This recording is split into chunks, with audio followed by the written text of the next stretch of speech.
তো সেদিন ছিল আমাদের বাড়ি রাতের খাওয়া দাওয়া। তো দেখো বাবা কাঁকড়া চিংড়ি মাছ কিনে এনেছে, আর আন্টি দেখে তো খুবই খুশি কাঁকড়া দেখে। আর কাঁকড়া চিংড়ি মাছ কাটছে সবাই মিলে।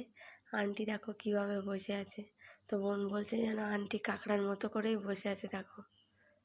আর আন্টি বোনের কথা শুনে তো হেসে গড়াগড়ি খাচ্ছে, হাসি আর বন্ধই হচ্ছে না দেখো।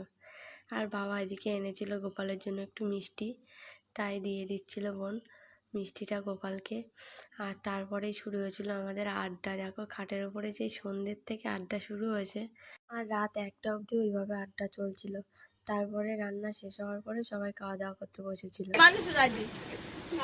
ওর একটাও গার্লফ্রেন্ড নেই।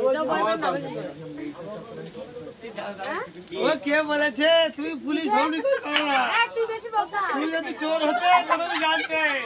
তুই শুধু ফোনে ভিডিও কল করলে আর কিছু করিস না। এই বাজে কথা বলো না। এই কানেরটা নতুন কানের। আমার অনেক ভালো।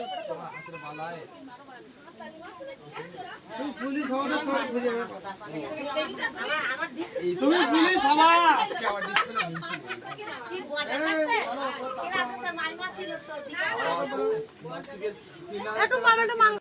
আমার মাঝে সেদিন রাত্রে রান্না হয়েছিল এদিকে ভাত, চিংড়ি মাছের ঝোল, মেচকার খুব ফেভারিট, আর পুঁই শাক দিয়ে কাঁকড়া দিয়ে একটা তরকারি, আর চিকেন।